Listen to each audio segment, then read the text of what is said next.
গণ আন্দোলনের মাধ্যমে শেখ হাসিনার পতনের পর বাংলাদেশের রাজনৈতিক দৃশ্যপটে বড় ধরনের পরিবর্তন এসেছে। দীর্ঘ ১৫ বছর ধরে ক্ষমতায় থাকা আওয়ামী লীগ সরকারের সময়ে নির্বাচনী রাজনীতিতে কার্যকর বিরোধী উপস্থিতি প্রায় অনুপস্থিত ছিল। বিরোধী দলগুলো কখনো নির্বাচন বর্জন করেছে, আবার কখনো শীর্ষ নেতাদের গ্রেপ্তার ও দমন-পীড়নের মুখে পড়েছে। কিন্তু আসন্ন ১২ই ফেব্রুয়ারির জাতীয় নির্বাচনের আগে পরিস্থিতি সম্পূর্ণ ভিন্ন।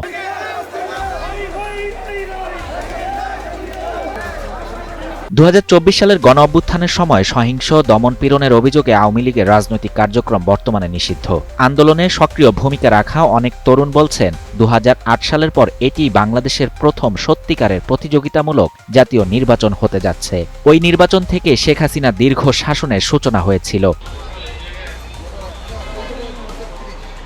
এই নির্বাচনের সবচেয়ে বড় জয়ের দাবিদার হিসেবে উঠে এসেছে বাংলাদেশ জাতীয়তাবাদী দল বিএনপি।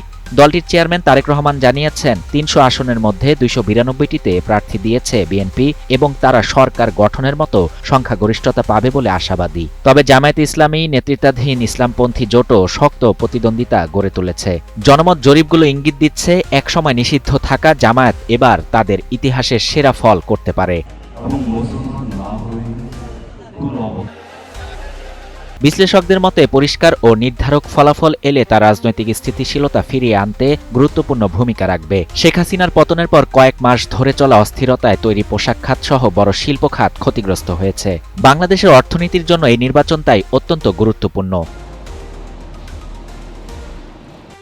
ভোটারদের মধ্যে সবচেয়ে বড় উদ্বেগ দুর্নীতি ও মূল্যস্ফীতি। সাম্প্রতিক জরিপে দেখা গেছে, ধর্মীয় আদর্শের চেয়ে পরিচ্ছন্ন ভাবমূর্তির কারণে অনেক ভোটার জামায়াতের প্রতি আগ্রহ দেখাচ্ছেন। একই সঙ্গে জেনজি ভোটারদের ভূমিকা বিশেষভাবে গুরুত্বপূর্ণ, কারণ মোট ভোটারের প্রায় ১/৪ ৩০ বছরের নিচের তরুণ।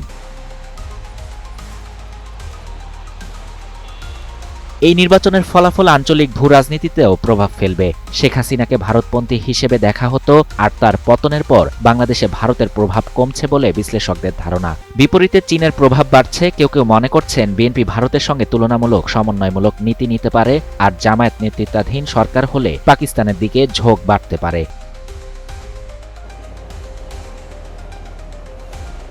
সব মিলিয়ে তারেক রহমানকেই পরবর্তী সরকার প্রধান হিসেবে এগিয়ে দেখা হচ্ছে। তবে জামায়াত নেতৃত্বাধীন জোট জয়ী হলে তাদের আমির শফিকুর রহমানও দেশের শীর্ষ দায়িত্বে আসতে পারেন। তরুণ ভোটারদের প্রত্যাশা একটাই, যে দলই ক্ষমতায় আসুক তারা যেন মত প্রকাশের স্বাধীনতা ও অবাধ ভোটাধিকার নিশ্চিত করে। শাহরিয়ার শাফাত, বাংলা নিউজ 24।